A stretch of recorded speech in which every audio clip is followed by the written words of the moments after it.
Assalamualaikum warahmatullahi wabarakatuh. Teman-teman, hari ini hari Jumat, habis sholat Jumat, hari baik, bulan yang baik, yaitu bulan Sya'ban.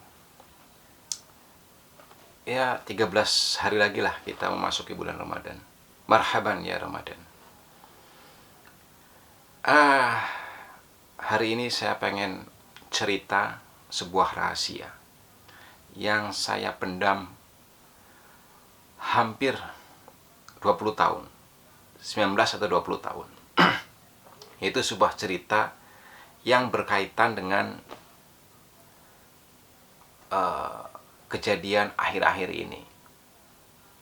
Tidak berkaitan langsung, tapi ya adalah kaitan-kaitannya gitu.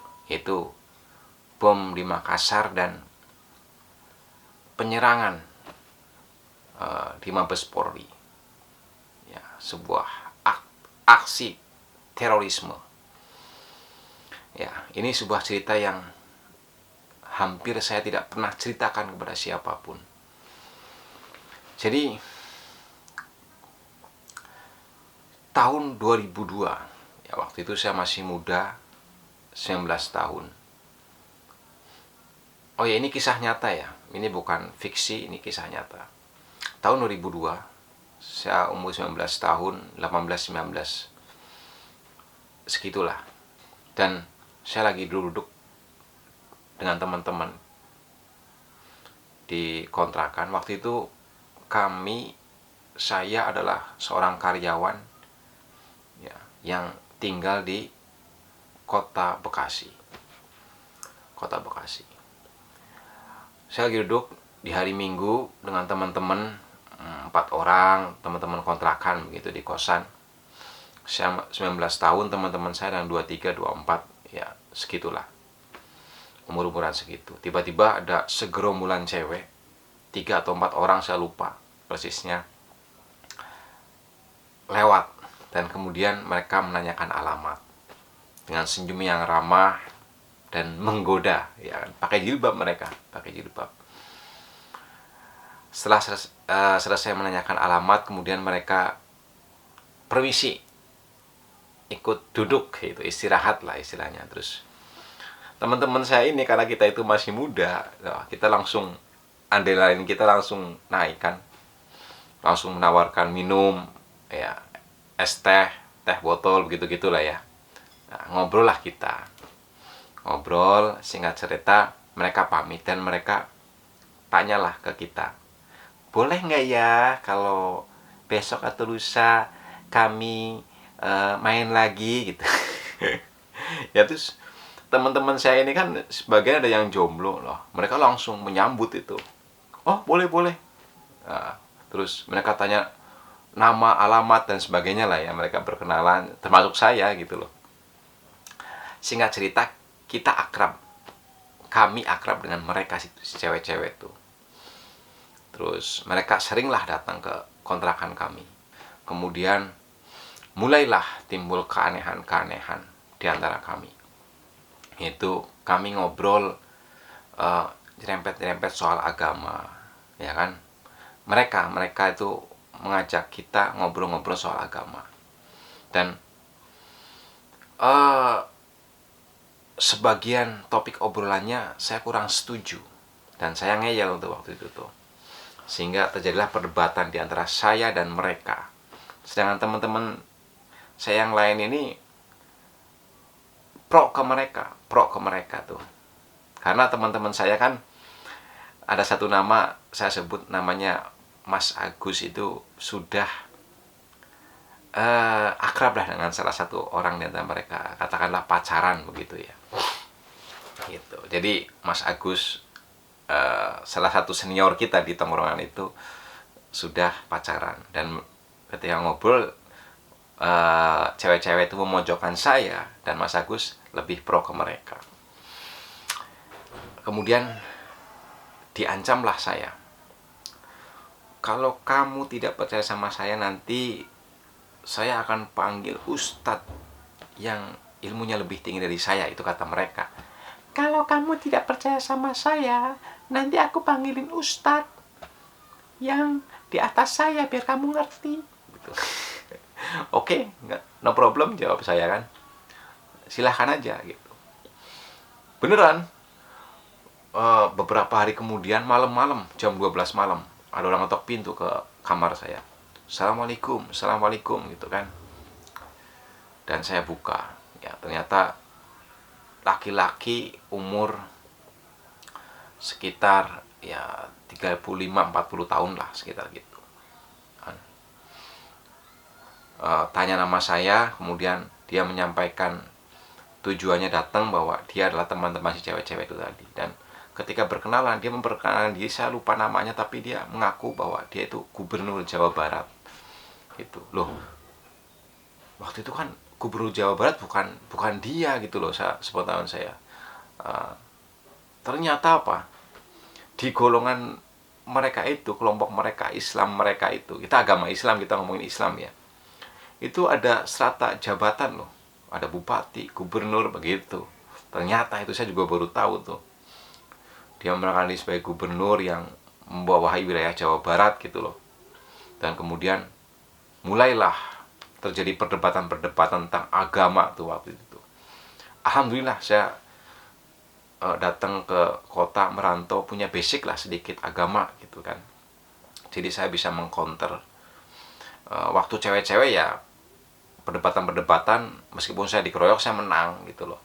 Tapi sama gubernur ini, ustadz ini yang umur lebih senior ini, ya jujur aja saya kalah perdebatan. Dia mengeluarkan banyak hadis kan. Nah kemudian, tapi saya tetap melawan gitu, tapi tidak dengan hadis, dengan logika apa segala macam. Yang kemudian saya tetap ngeyel, dan saya udah malam, saya bilang begini, Mas, Pak Ustadz, Mas, kalau bicara soal hadis-hadis, mohon maaf, karena saya bukan ahli hadis, saya juga bukan ustadz, pasti saya kalah gitu. Nah bagaimana kalau Mas atau Pak Ustadz minggu depan atau kapan waktu datang ke sini, nanti saya panggilin ustadz saya, biar nyambung dah, kalau hadis tarung sama hadis begitu kan. Begitu. Dia kemudian marah kan. Oke, kalau begitu saya pamit begitu kan.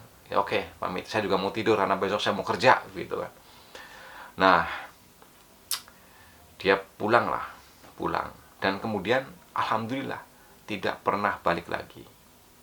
Gitu loh. Dan saya selamat. Hampir saya tuh benar-benar saya terpojok tuh. Benar-benar diteror sama cewek-cewek banyak dalam waktu yang sering, intens gitu kan. Kemudian datanglah pentolannya mereka, tapi alhamdulillah saya bisa melawan. Yaitu karena saya punya pondasi agama dari kampung saya waktu kecil. Jadi saya bisa mengcounter setiap opini-opini mereka yang menjadikan pemerintah tentang jihad dan lain sebagainya. Ya, tapi kami, teman-teman yang awalnya itu saya, Mas Agus dan lain-lain itu tidak semua bisa menolak seperti saya. Ada Mas Agus yang kemudian terpapar dan terkontaminasi. Sehingga Mas Agus yang tadi kehidupannya normal, menjadi karyawan, gajian, punya tabungan, bisa jajan, bisa main, bisa ngirim ke orang tua, sehingga ekonominya berantakan. Ternyata apa? Mas Agus itu setiap bulan gajian itu punya kewajiban setor ke mereka. Dan jumlahnya lumayan banyak, hampir 40 atau 50% dari gajinya dia tuh buat kelompoknya dia. Nggak tahu deh bahasanya apa. Ya, dia karena dia sudah pacaran sama si cewek itu, ya dia ya nggak bisa berkutik tuh. Ininya dia terpapar aja, dia kena umpan gitu. Tuh. Akhirnya apa? Ekonominya berantakan, minjem duit ke teman-teman, termasuk ke saya, dan tidak pernah dikembalikan. Termasuk sepatu bola saya itu diambil sama dia tuh. Saya kira dipinjem mau buat main bola, tapi saya dengar-dengar dari teman-temannya dijual tanpa seizin saya. Akhirnya dia menghilang, pindah kontrakan nggak tahu kemana waktu saya nggak di rumah. Dan sampai hari ini 19 tahun saya tidak pernah ketemu lagi. Saya pernah tanya beberapa tahunnya lalu ke teman-teman yang saya masih kenal, teman-teman juga kehilangan jejak tentang sosok Mas Agus ini. Itulah ceritanya. Jadi intinya apa? Intinya bahwa banyak sekali orang-orang yang gerilya dari door to door untuk apa? Merekrut, gitu loh, merekrut, ya, dan memaparkan, mencuci otak anak-anak muda biar ikut ke ideologi mereka, ke paham mereka, paham radikalisme. Jadi memang radikalisme ini bukan omong kosong, dan itu nyata. Buktinya saya itu pernah hampir terpapar, gitu loh. Itulah sebuah rahasia, dan waktu itu saya juga bersyukur sekali saya bisa lolos, gitu. Nah, maka itu saya pesan satu buat orang tua nih. Ya, orang tua itu ya sebaiknya belajar agama, dan kemudian mengajarkanlah kepada anak-anak tentang agama yang baik dan benar, begitu. Karena keluarga adalah faktor penting, ya kan? Jagalah pergaulan anak-anak Bapak Ibu sekalian. Jangan sampai narkoba, dan juga jangan sampai terpapar paham radikalisme. Awasin pergaulan anak-anak Bapak Ibu sekalian. Kalau ada yang mencurigakan, segera tanyakan, konfirmasi ke anak Bapak Ibu sekalian. Tuh, buat orang tua. Pesan buat kaum milenial, ya, yang sebaya sama saya. Range umur 17 tahun sampai 40 tahun lah ya. Kalau mau belajar agama itu belajar yang benar. Belajar yang benar. Jangan belajar sendiri. Beli kitab, beli buku, terus belajar sendiri begitu. Itu nggak benar. Agama tidak boleh belajar sendiri. Apalagi belajar cuma dari Google.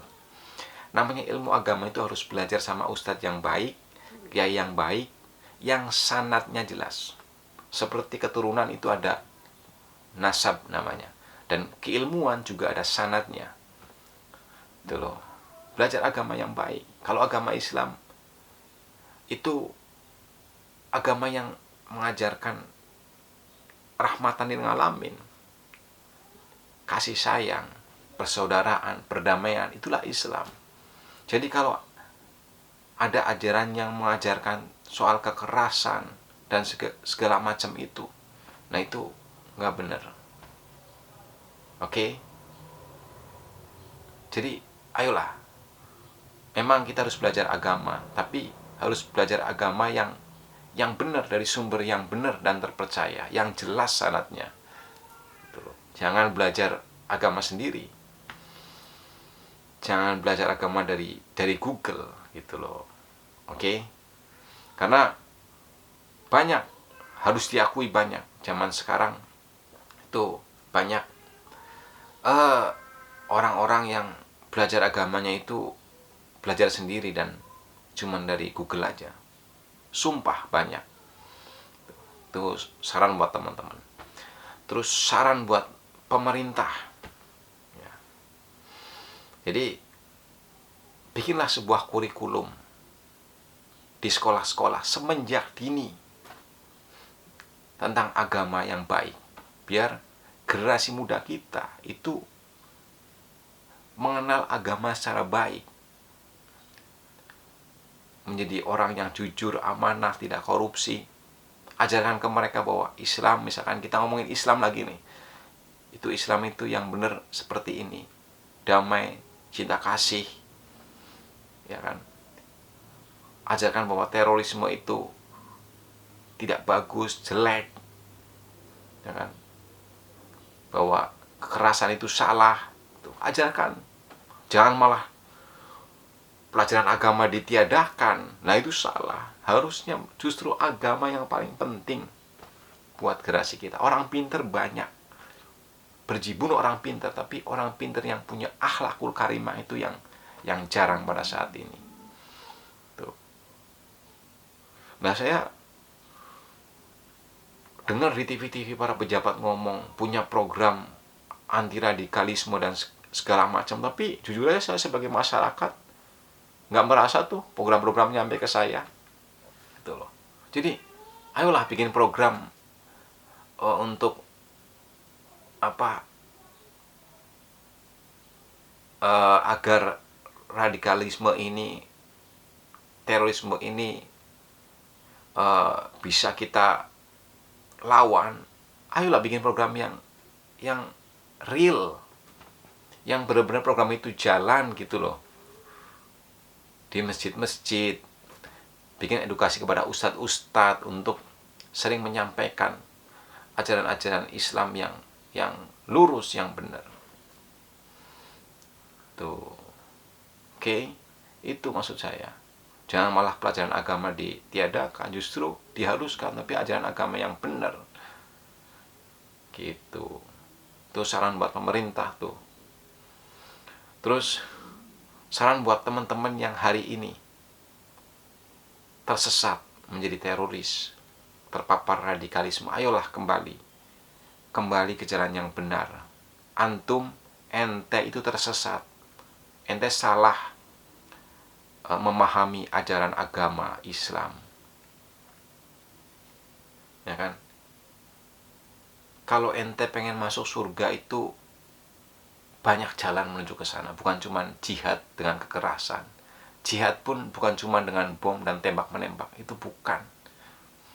Ya, menjadi ayah yang baik, menjadi ibu yang baik, menjadi orang tua yang baik, menjadi warga negara yang baik, menjadi mahasiswa yang pinter, menjadi karyawan yang baik, amanah, ya kan? Menjadi atlet yang berprestasi, menjadi polisi yang amanah, menjadi pemimpin yang bijaksana, membantu anak yatim. Itu juga jihad dan itu jalan menuju surga. Nah, jadi jangan mengartikan bahwa jihad itu harus bom, tembak menembak. Justru itu merugikan kita semua, ya kan? Merugikan orang lain, merugikan keluarga, memberi rasa takut kepada sesama. Apa untungnya ente ngebom, orang lain jadi takut, ente mati, belum tentu masuk surga.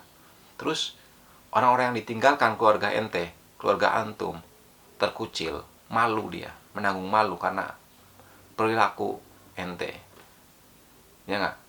Kalau anak ente punya anak ente siapa yang nanti urus? Pergaulannya terkucil, malu dan sebagainya. Gitu loh. Jadi nggak ada untungnya.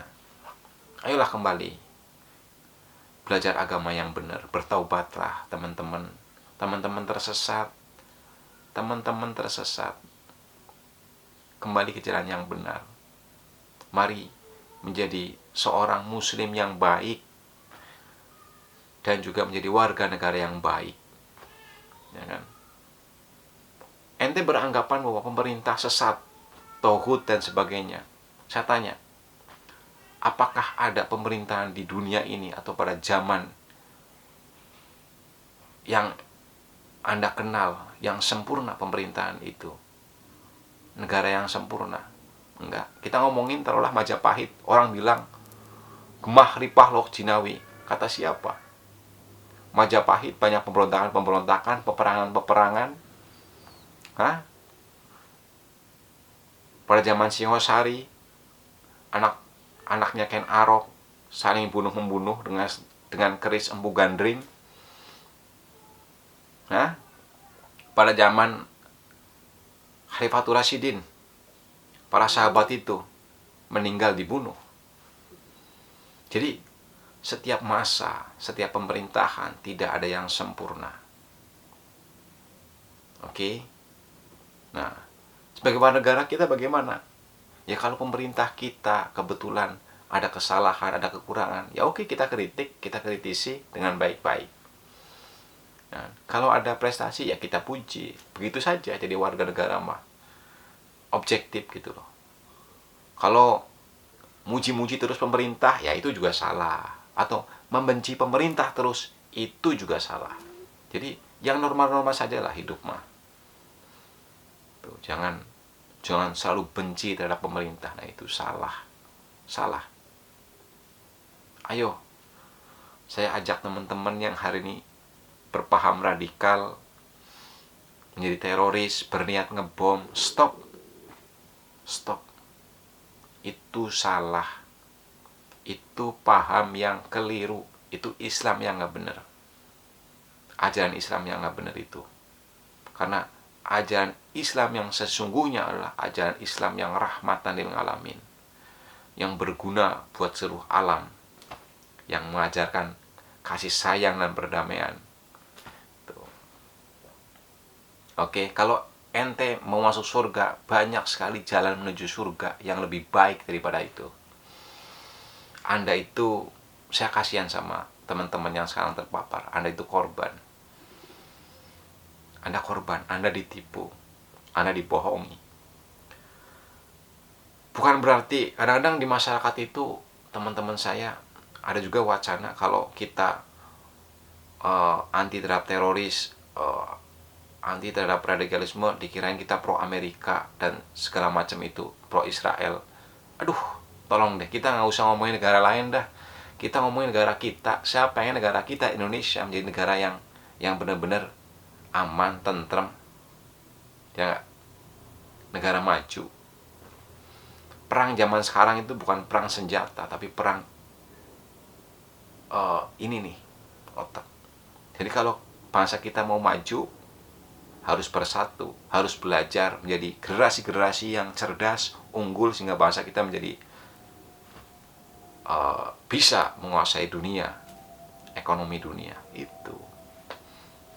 Oke, sekali lagi tuh buat pemerintah, tolong ajarkan anak-anak semenjak dini ajaran agama yang benar, biar generasi kita tidak menjadi generasi yang korup, tidak terpapar radikalisme. Oke, Pak, karena tidak semua orang seperti saya yang selamat bisa lepas dari jeratan yang saya tadi katakan, jeratan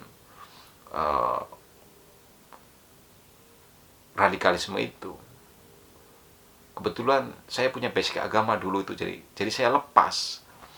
Nah, tidak semua orang bernasib seperti saya. Ada seperti yang Mas Agus tadi itu saya ceritakan, terpapar. Maka itu basic agama yang benar dari kecil itu adalah sangat-sangat penting, dan itu menjadi tanggung jawab siapa? Menjadi tanggung jawab orang tua dan juga tanggung jawab pemerintah. Saya ajak teman-teman para kaum milenial untuk ayo mari menjadi warga negara yang baik, belajar agama yang benar untuk berprestasi, tidak narkoba, tidak korup, agar bangsa kita menjadi bangsa yang maju, bangsa yang unggul, dan bisa menguasai dunia. Kekerasan, bom-boman, tembak-tembakan, tinggalkan itu semua, nggak ada manfaatnya. Oke? Terima kasih, mudah-mudahan kita selalu diberi kesehatan di musim pandemi ini. Assalamualaikum warahmatullahi wabarakatuh.